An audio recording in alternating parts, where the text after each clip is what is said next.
Well, I want to say hello and thank you for taking some time out of your day to be with me in this time where we learn together, we grow together. My prayer is that this will be a heart-changing, mind-shifting, really life-transforming time, because we follow Jesus one day at a time and one step at a time. And so I'm thankful that you've taken some time and trust that our time together will be meaningful for you. Today we wrap up a study that we've been in the last 6 weeks or so. And we've been discussing this idea of a low-grade fever. Maybe you've heard that term. Maybe you know a little bit about what that term means. But a low-grade fever is something that's not always distinguishable, not always noticeable. Actually, in most of our situations, we may not even realize it, or if we realize it, we just learn to deal with it, or we learn to live with it. But that low-grade fever can have some signs. It can mean that there's some limitations that are getting the best of us, or some struggles that we're in that we may not realize, or some battles that we need to win that need some attention, or some growth, or a part of our life where we need growth or change or a shift. I found out this last week, as I once again did a little bit of research around low-grade fevers, is there's some remedies that people have offered. I found a webpage that said, all right, 5 remedies for a low-grade fever. One of them was a flower, part of the daisy family, and you grind that flower up, I guess, and make it into some powder and put it in some tea. I don't know how they use it, but actually it's used. It's a remedy, a flower.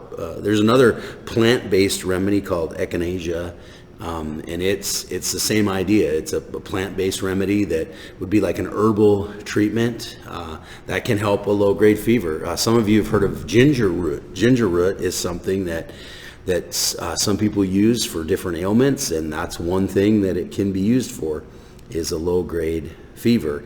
Another one that might seem a little more common, or maybe you might think, oh, okay, is just fluids, just having more fluids, adding fluids to your body, maybe something you've thought of. The one that, number 5, the one that caught my attention the most, is one that it's probably not going to catch you by surprise. It may not be the most profound thing you've ever heard, but it's rest.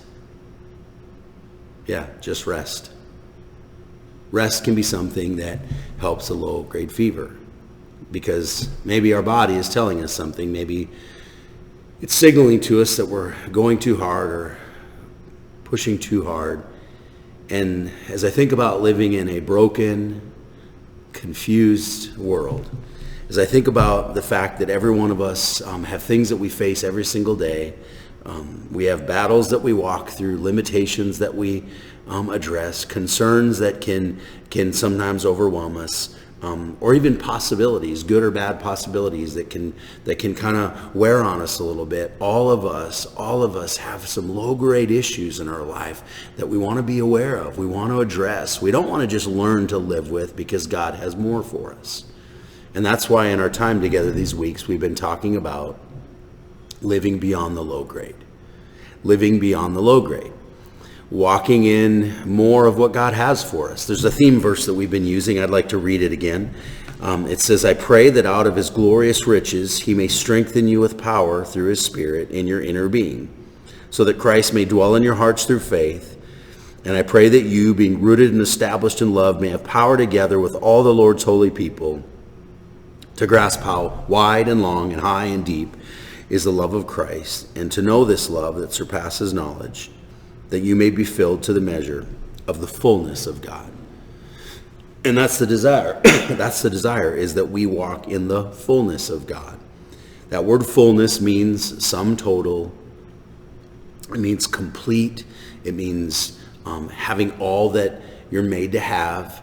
It's an old word used to describe that a piece of equipment or a ship or a storage bin would be filled to capacity, like use all the space. And that's what that means, and that's my prayer for us. And my prayer for you is that you would walk in the fullness of God, specifically today as we talk about this idea of low-grade fatigue. Low-grade fatigue. About 4 years ago, I I went out, I was going to take a little jog, and I had just the week or two prior had just run a race here in our community. We have a festival every Labor Day weekend, and had ran a race and quite a few miles, and it was did good, felt comfortable, enjoyed the experience. But this was just a couple weeks later, and so I feel like I was in fairly decent shape. I went to leave for a jog, and I got like a quarter of a mile down the road, and I just didn't feel like, I didn't feel it. I've had that before where I'm like, oh, I'm a little tired, or you know, I just have to kind of push through. And so I pushed a little further. I get a half mile, and I'm like, man, I've never had this before. Like, I just don't have any energy. Like, and so I paused for a minute and thought about it, and I ended up walking home. Didn't even finish what I had planned. Walking home, was a little confused. Felt normal. The rest of the day felt good. Felt good the next few days. Tried again a few days later and just couldn't. Like, if I would, anything that where I would kind of exert or a little extra energy, like trying to run like that, I could not do it. I couldn't pull it off. And so this went on for a while, and I finally became concerned. Called my doctor and said, hey, I'd like to just make an appointment, tell you a little bit about what I'm feeling. And so we had a talk and did a little bit of blood work and found nothing. And the reality of it is he basically concluded, excuse me, he basically concluded that there's a number of viruses that go around. There's viruses that we have that we're aware of, but there's all kinds of viruses. And he had another gentleman about my age that was experiencing the same exact thing here in our community at the same time. And he said, you have a virus, something that's going to kind of run its course. And it did within a couple more weeks. I was kind of popped back into the same routine and was able to do the same things. The reason I tell you that story is because life was fairly normal. I wasn't tired throughout the day. I couldn't, I slept well, I felt well, I was able to do all the other things. But if I exerted myself just a little bit extra, if I tried to do a little bit of extra physical activity, more than just the common day-to-day stuff, I ran into some fatigue. And the only thing that my body would basically handle was rest. I just wasn't going to jog for a while. I want to think a little bit about this, not just in physical terms, but I want you to think a little bit about just life as a whole. Because I think every single one of us, we have things in our life that are creating some fatigue. It could be a spiritual fatigue that you're feeling. It could be emotional. It could be some mental fatigue. And in other words, what happens is we can get to the place where we get a little overextended, where we just can't do as much, think as hard, walk through as much emotionally. And there's a passage that I think is perfect for this. It's in Matthew chapter 11. I'd like you to turn there. And in Matthew 11, I want to read verses 28 to 30. Matthew chapter 11, 28 to 30. And I want you to see what Jesus tells us about this whole idea of low-grade fatigue or fatigue, something that we all deal with, something that we all face in life. But more importantly, I want to talk a little bit about the fact that the answer is the same spiritually, physically, mentally, emotionally. The answer is the same as it was for the little remedies that I shared earlier.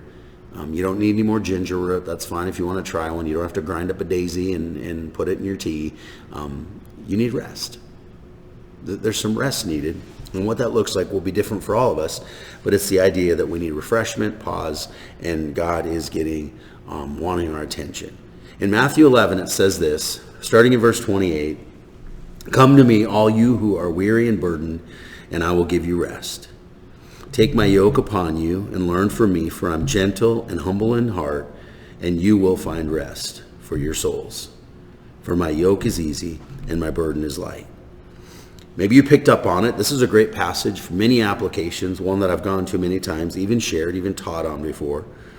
But I find it important that Jesus didn't really list a lot of specifics here. He said weary and burdened. Weary means wore out, overextended. It has implications, as I've mentioned, emotionally, spiritually, mentally. It's not just a physical. Jesus taught in parables and used a lot of metaphors, and he was using physical descriptions or things like this of a physical description to describe spiritual realities. And so to be burdened means to be weighted down under a load, carrying a load, or under a load that is, you can feel it, it's burdensome, it's pressure, it's heavier than maybe you're comfortable with or wanting. And so Jesus takes these parables and he teaches them, or these pictures, and he teaches them to give us spiritual implications, and that's what he's doing here. Of course, there's physical parts of being wore out, and our body can tell us a lot of things, but I just wanted us to understand that this is more than that. As we talk about this, as we look at this passage today, I want you to think past the physical, and I want you to think about all the other possibilities of what might be going on in your life. If you feel weighed down, if you feel like, man, I have some low grade fatigue. I just can't push through like I used to. I just can't think like I used to. I just can't make it through this season or this circumstance. I'm wore down. I just don't have the passion. I feel discouraged. I feel down. These are realities when we have low grade fatigue. And here's the main thing that I want us to understand today is life will naturally show us when we need some rest. Life will show us when we need some rest. God's gifted us with this ability to find out, okay, this is too much for me. And as I've mentioned, we're holistic, and so it may be a mental restlessness, it may be an emotional drain, it may be a spiritual drift, it may be that there's just a passion, there's this passion that is gone or missing or you've lost, and these are all interconnected. And I want to talk about how to notice this in our life. A couple things I want to say about taking this time to notice how this could be showing up. And then I want to say a couple things, a couple points about living or moving into the fullness that God has for you. I hope this will be helpful as you consider the parts of your life where there could be some low-grade fatigue, because God wants to touch you and help you and work in your situation. So if we take a moment and we reflect on our story, our life, if we reflect where we're at or what we're facing or what we're feeling, I think the verse 30 actually was helpful. As I looked at it, I thought verse 30 has a lot of insight to it, because verse 30 is kind of a comparison here, because he says take my yoke upon you. You're burdened, you're wore out, take my yoke upon you. And then he says this, verse 30, he says, I want to start here. For my yoke is easy and my burden is light. So Jesus is saying, listen, you have a yoke, like you have a life you're living. You have things that you're focused on, things you're passionate about. You have your situation, your life, what you think might be best, and then there's my life, or my plan for you, or my will for you. That's what Jesus is saying in a sense. And there's a couple important things here. And so the first thing that I want to ask, or the first way that I can kind of take notice of, or I consider, is where is my faith drifting? Where's my faith drifting? Now, here's what is interesting. Verse 30, the word yoke, it's a metaphor. As I said earlier, Jesus is using a metaphor. It's kind of like a parable. The word yoke literally means to be subject or in submission to something or someone. That's what this word is used for. That's when Jesus uses this word. It's used in other places in Scripture. They're using this idea that a yoke, it's a physical piece of equipment that would hold two oxen together in pulling a plow. That's the description. This yoke literally physically kept two animals in place, connected to each other, moving in the same direction. You're committed, you're locked in, you're connected to many things in your life. There are things that require your passion, your attention, your energy, your focus. They require your resources, your time. And so the reason I ask the question, like where's your faith maybe drifting, is because my faith, my focus on following Christ, my focus on living committed, wholly committed to God's will for my life, those things can drift when I'm locked in or I'm connected to things that draw away from or pull me away from my focus on God, rather than keep me focused on serving and submitting to Him. So this quite literally would say is what are the things that we are emotionally, mentally, spiritually attached to? Like they have our devotion. And if they're not the things of God, if it's not where God desires or the things that God has for us, then there'll be a drift, there'll be a pull. Because no matter how much we may want to go that direction, we're already in a commitment to those things. We're locked in, we're yoked in. I would say some examples would be a relationship. There may be a relationship that you're locked into that could create some drift in your faith. It could be your job. It could be an area just of passion that you have. It could be just a focus in your life, a hobby. It could be a dream you have. Like, I've always wanted this. I'm going to go after this. I got to get this. And you're just hanging on. You're just attached to that dream. It could be an event that you've kind of attached yourself to. It could be a past event, an experience, good or bad. It could be a current circumstance. This could be a fear. It could be an insecurity in your life. It could be an accomplishment that you're just so focused on. These are the kind of things that we can attach to, we can get yoked to, we can get connected to. They can actually create some drift in our faith. And that's a good place to start, is where's my faith drifting? Like, what might be pulling me away? What might be drawing me away from my devotion to what God has for me, to what God's will is? Another question to ask, to kind of notice this, is where am I trying to be or do more than I am supposed to? Where am I trying to be something I'm not supposed to be, or do something maybe I'm not called to do in my life, in my journey? Because he says, my yoke, verse 30, my yoke is easy and my burden is light. So my burden is light. So the word burden is a different word than verse 28, a different form of the word. In verse 28, the burden, I said it's to be under a load or to be kind of weighted down. The word burdened here is actually the word for a designated load or a designated cargo. For example, if you had a cargo ship in that time, that they would use this. If you had a cargo ship that was specifically designed to carry a certain kind of cargo, whether size or amount, then that ship is known for that. Like, here's the ship that carries that cargo. Here's how much it can carry. That's what we give this ship. If it's a different kind of cargo, you then use a different kind of ship. That's the word that Jesus is using here. He's saying, listen, you and I have kind of some designated things. Like, we have some things about us, the way God wired us, made us, the way he shapes us. And we have some designated things to consider. Like what kind of cargo am I made for? What has God shaped me for? What are my gifts? How has God made me? And what kind of abilities do I have? What kind of energy do I have? What kind of passion? What are my capabilities? And it's not a limiting thing. It's just saying that you and I have to learn, like, yeah, this is what I'm supposed to be, or this is what I'm supposed to do.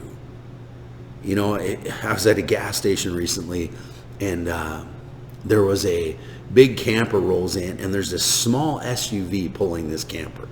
I mean, the back of the car bumper is down, and the trailer tongue is down. It's like, it just became evident right away. I'm like, I'm not so sure that this guy should be pulling that camper with that vehicle. And he gets gas, and I'm just like, all right, well, it must be working out. Maybe he knows something I don't know. But the reality of it is that with a vehicle and with a trailer, like, everyone knows that they consider those things. Like, yes, the weight, the size of this trailer will determine what kind of vehicle can pull it. It's that idea. Is Jesus saying, listen, my burden is light, or my load is properly designed for you. I'm not going to give you more than you can handle. I'm not going to ask you to step into things that I didn't create you for. I'm not going to urge you into things where I won't provide for you. It's that idea. It's that idea. And some of us, we're trying to carry more than what life, than what God has for us. You know, I wonder if you have some goals that you're just not meant to reach. I'm not saying you quit or give up. I'm just saying that's a reality. Maybe that's not the plan. I wonder if you are like me. Sometimes I see the giftedness of someone else, and I try so hard. I want to be that person or be like that person, and I want to have those gifts so badly that I put all this passion, this energy, only to find out, oh, I guess I'm not fit. I guess I'm not made to be that. I wonder if there's people in your life that you're trying to please, or you're trying to have their approval, and it's not necessary that you please or perform in a way that gets their approval. Maybe it doesn't even matter whether or not they approve of you. I wonder if there's a change that you're trying to make, where you're trying to make a change that you're not ready for, or a step that you're not quite to yet, and you're getting ahead of yourself, and you're getting impatient, and you're lacking trust or faith in God's will or God's timing. And one of the key lessons that Jesus helped his disciples learn is you don't have to try to be the greatest among anybody. Jesus said, listen, you don't have to be on top of anything. You don't have to be the best. Of course, we work hard, we press in. Of course, for all of God's glory, we live in passion and faith. Of course, we can expect greatness and miracles. I understand that. But I think it's important for us to notice or pause once in a while if life is wearing us down a little bit more than what we're comfortable with. And I wonder if maybe it's time for us to consider what I said earlier, that life will naturally show us when we need some rest. When it might be important to pause, it might be important to reconsider. And I'm not just talking about physically, I'm talking about just our life, our soul, our will, our passions, our heart. If you glance back at verse 28, I think verse 28 is the fruit of not getting this right. Verse 28 is the description. I'm weary and burdened. I need something else. I need something more. And of course, verse 29 then is the answer. Take my yoke upon you, learn from me, for I'm gentle and humble in heart, and you'll find rest for your souls. When Jesus says learn from me, he doesn't say you need a new idea. He says you need learning from me. Jesus means you need a new lifestyle. Learning for us a lot of times is a new book, a new sermon, a new article, a new idea. We're very intellectual. We love to have new ideas and learn new things. We love knowledge. It's a part of who we are. When Jesus says learn from me, there's this natural, clear distinction that learning for him, his culture, that time was life application. You follow me. You don't just get a bunch of information, you apply it to life. And the key is learn from me, commit to me, walk with me. And so how do we move into fullness? How do we move into the fullness of God? That's what I wanted to say a couple things about. Because verse 28 is an invitation. Come to me. That's how it starts. Come to me. And then verse 29, take up my yoke. So come to me and then receive or focus on what I have for you. And that results in, as you can see it there, that results in the rest that our soul, our being, our heart needs. And so if you want to move into the fullness of God, you're moving into, in this sense, a peace, a tranquility, a sense of contentment that you don't have if you're overextended, wore down, weary, and burdened because of the life that you're living, that you're walking in, the pace you're keeping, the passions that are driving you. It's time for a shift. So here's two things that we consider. The first one is this. Consider if you're pushing or being pushed too hard. Think about your life. Think about your relationships. Think about your goals. Think about your passions. Think about where you're at in life. Think about this. Consider if you're pushing or being pushed too hard.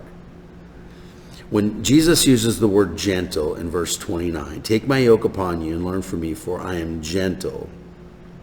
The word gentle means authority that's like under control. It's like a power that's completely focused. It's strength, but yet it's contained.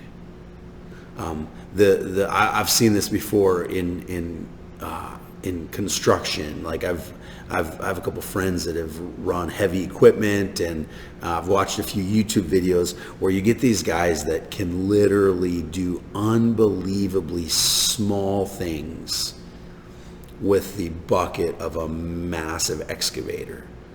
Like they can scrape away just a couple inches of dirt about 6 to 8 inches long, because just move a little bit of dirt. An extremely powerful piece of equipment can be used in such a very gentle or sensitive way. That's the description of Jesus here. He's gentle. He's very powerful, but not harsh. He's extremely powerful, but not overbearing. You see, that was the problem with the religious leaders, the religious thinkers, the influencers of this time, is it was more pressure, do this, be this, fix this, act this way, look this way, know more, it's just have more. It's just this constant like pressure. You're never going to be enough unless you're overachieving, and there's this pressure and judgment, and it's like, just pushing all the time. And for some of us, we're doing that to ourselves. And for others of us, we're letting other people kind of push us into directions or passions that may not be ours. So the NFL football season has begun. And it's not a secret that I'm a big fan. I grew up in a Minnesota Viking fan, and still am a Minnesota Viking fan.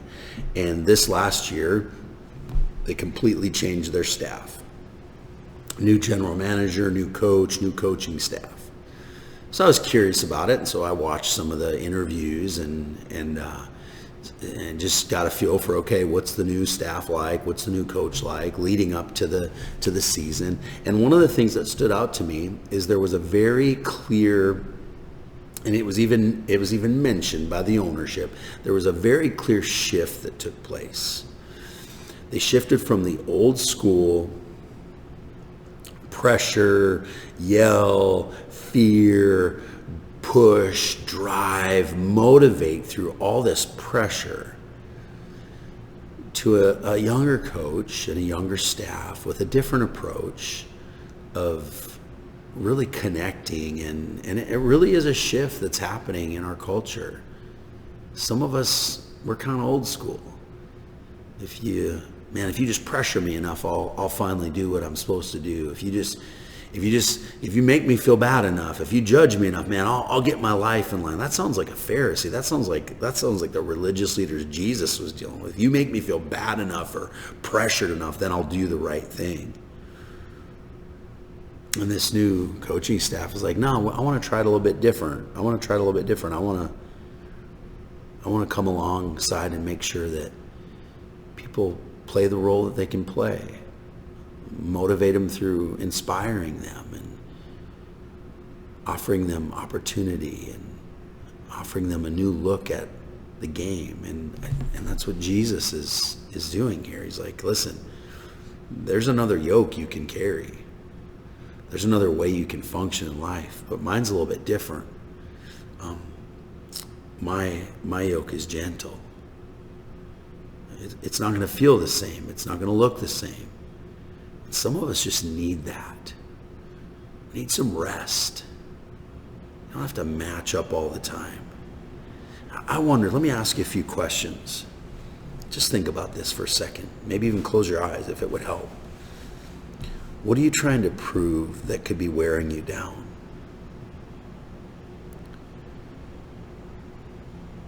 Who are you trying to be that could be wearing you down? What are you avoiding that could be good for you? And the avoiding is wearing you down. What are you obsessing over that you can't really change that could be wearing you down? What are you hoping to control that could be wearing you down? What do you find yourself trapped in that could be wearing you down? What might you be ignoring that actually could be wearing you down? These are some things to be aware of. We could consider, like, what thoughts, what's pushing me that could be pushing me too hard? Secondly, consider the signs of self-reliance. So consider if you're being pushed too hard, but consider the signs of self-reliance. Verse 29 says, humble in heart. It says, humble in heart. Humble means to be lowly or low in stature. Doesn't seem right. Doesn't seem right that Jesus would say like lowly or low in stature, that Jesus would say, listen, I'm lowly, I'm nothing, because he's a king, he's a ruler, he's a leader, he's changed the world.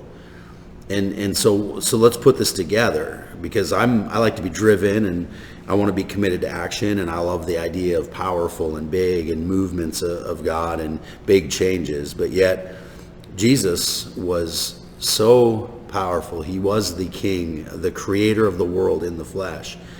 But yet he was so focused on dependence. And so when he says, I'm humble in heart, he's literally saying, I'm God reliant, not self-reliant. I'm passionate about that. And so that's an important piece, and that's something to think about. That's something important to focus on. Because Jesus is just basically saying, I'm more committed to the Father. I'm more committed to what the Father has for me. It's the idea, it's this principle that we need. We need to be completely dependent on everything God has for us. That's why if you look at the verses ahead of this, he says, I praise the Father, the Lord of heaven and earth. He says, yes, the Father, for this is what you were pleased to do. In other words, it's all about what the Father says. He says, all things have been committed to me by my Father. He's very focused on the idea that it's about the Father and about what the Father has in mind. And he's saying these things have been committed to me only by the Father. And so his ability or his passion comes from and is focused on who the Father is. And so I realize that perseverance is a big thing, and I realize the ability to push through is important. But I also want to make sure that you know your limits. Because sometimes when we bump up against our limits or our weaknesses, our struggles, our problems, our difficulties, we have a natural tendency to become more self-reliant rather than dependent. I've got this, I can do this, I want to make this happen. And what's really crazy is that in our self-reliance, we can actually harm ourselves, wear ourselves down even more. We can actually kind of push ourselves past the low grade and into just a deeper sense of being wore down and overburdened. And so maybe for you, maybe the self-reliance, it shows up that you're just depending on yourself to complete a task or to overcome a concern. Maybe for you, it means you're willing to ask for help. You're willing to say, hey, I've got to have someone else come along with me on this. Maybe to not drift so much into being self-reliant. Maybe it means that you're gonna seek out some instruction on something that you don't understand, something you don't see. You can't. There's some blind spots. You need some guidance. You need another perspective. Maybe it's asking for feedback in your life. Maybe it's letting someone say, hey, how is my maturity? How is my growth? Maybe it's becoming a student instead of trying to teach everybody everything. Maybe instead of being the boss or the main leader, maybe you're the client. Maybe you're the one that's like, yeah, I need help. I need someone else to walk with me. I need someone else to guide me. I can't always be the leader. Maybe it's realizing that I can ask for help with my limitations. Maybe it's actually listening to the fact that those around you are pointing out the fact that you don't have to do everything yourself. You don't have to have every answer. You don't have to figure everything out. It's okay to be helped. It's okay to be guided. And life will naturally show us when we need some rest, if we allow it, if we look, if we consider, if we're aware. So back to the invitation in verse 28. Come to me, all you who are weary and burdened, and you'll find rest. Make the trade. There's a yoke you're living in. Make the trade to what Jesus has for you, because the promise is what? You will find rest for your soul. The word find means to discover.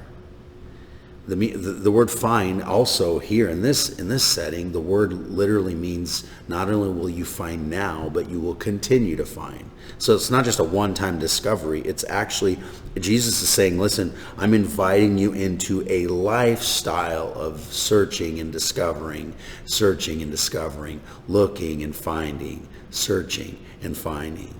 It's a lifestyle. And that's why the gospel message is so practical and so helpful, because Jesus invites us into that, to live in that, to walk in that. Jesus is helping us realize that all the pursuits of this life and all the pursuits that we find in this world, they can wear us down, they can weight us down. But in Jesus we can find rest, we can find focus, and we can move into the fullness of God. All the fullness that God has for us. So would you close your eyes for a moment, and would you consider what this might mean for you? And would you, as you wherever you're at, just take a few minutes and maybe pause what you're doing or continue just for a moment by yourself. And would you just think about this for a second with me? What's your next step? How do I reach out? How do I pause? Do I have a conversation? Do I seek some counsel? Do I talk to a friend? Do I listen to what God's already told me, and do I just obey what he's already said? But think about what your next step is and make it into a prayer wherever you're at right now. And if you don't know what to pray, then just pray this with me. Dear God, I'm weary and burdened, and I need rest. Show me your plan. Show me what yoke, what commitment, connection I can release so that I can have what you have for me. Thank you that there's hope for me. And I trust you, God, through Jesus Christ, for the rest that you have for me. I don't know what your prayer was. Maybe it was that. Maybe it was something else. But I just want to encourage you to continue to press in to the fullness of God. We've covered a lot of low-grade concerns over these weeks. And I just want to remind you to be alert and aware of the fact that there's so much that goes on inside of us, so much that goes on in our hearts. Let's be willing to take time to notice the areas of our need, the areas where we may be drifting, so that you and I, through the strengthening of God's Spirit in our inner being, can walk and live in all the fullness of God. That's my prayer for you. That's my prayer for me. Let's pray. Father, thank you for this time. Thank you for this focus that we've had over these weeks of realizing that some of us have low-grade concerns that are going on in our life. And I pray that we would be inspired to deal with it. We would be willing to reach out. We'd be passionate about the fact that you can transform us and change us and grow us, and that the power is available for every single one of us through the strong name of Jesus Christ and through the hope of the good news of life with God as we trust one day at a time, one step at a time. Guide us, direct us, give us a wonderful rest of our day. In Jesus' name, amen. Good to be with you. Have a wonderful day, and we look forward to being together next time.